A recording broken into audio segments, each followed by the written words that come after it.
Assalamualaikum warahmatullahi wabarakatuh. My name is Farah Shakira, and today I'm gonna share with you the Islamic critique on the contemporary economic theories and systems, particularly in the aspect of speculation and hedging. So, what is speculation? Speculation is an activity where investors attempt to gain from the securities price change, therefore it exposed to market fluctuation. While this activity is extremely risky, the speculators trade in the derivative market according to their assumptions on the future price changes in the market.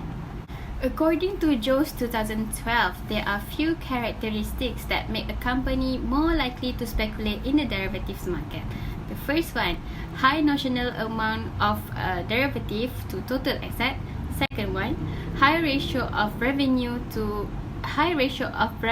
denominated in foreign currency to total revenue. And the third one, high ratio of debt denominated in foreign currency to total debt. And the last one, the size of the firm. The bigger the size of the firm, the less likely for them to speculate. Moving on, according to Investopedia 2019, hedging is an approach used by the participants of the derivative market to reduce the risk associated with the price movement of assets by taking an offsetting position. For example, a Malaysian-based potato chips producer would like to purchase potatoes from a farmer in India. Therefore, as they are afraid of the price increase of potatoes in the next year, they enter into a forward or future contract to hedge their exposure to exchange rate risk.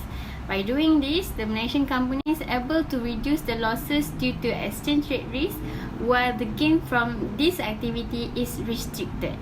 So, to conclude the perspective of conventional economic scholars, they believe that both speculation and hedging activities make economic sense, although speculative activities will result to uncertain gains to the companies who opt to using speculative decisions to enter into the derivative market.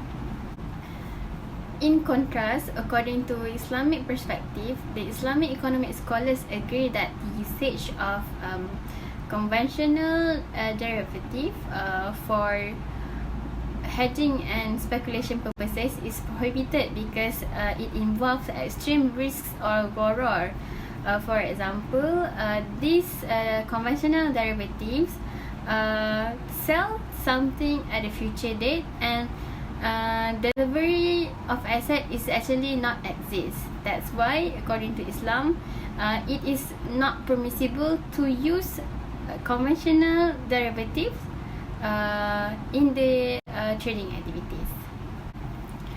Furthermore, the Sharia economic scholars agree that risk mitigation or risk management is important to protect the wealth of the Muslims, which the protection of wealth itself is one of the objectives of Sharia. Therefore, for a derivative to be Sharia compliant per se, the derivative need to be structured to mitigate risk or hedging purposes only.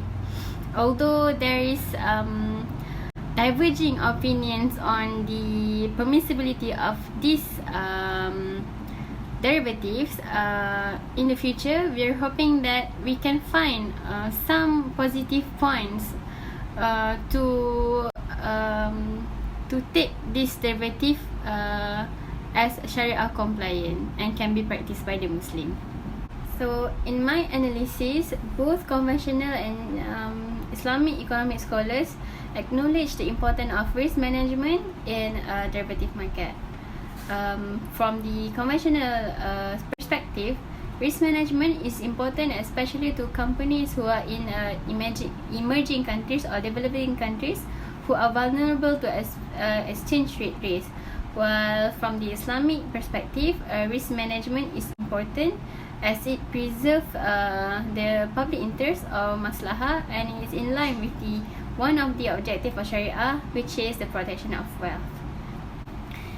In addition, I strongly agree that speculation should be prohibited since it involves extreme risk in terms of its asset delivery and uncertainty certain gain. And also, speculation does not promote maslahah, since one party gain at the expense of the others. So, to conclude, I hope future researchers can look into fundamental and technical analysis used by speculators to focus the price movement of assets to come into a more comprehensive juristic decisions for the aspect of speculation in the derivative market. I think that's all from me. Thank you. Assalamualaikum warahmatullahi wabarakatuh.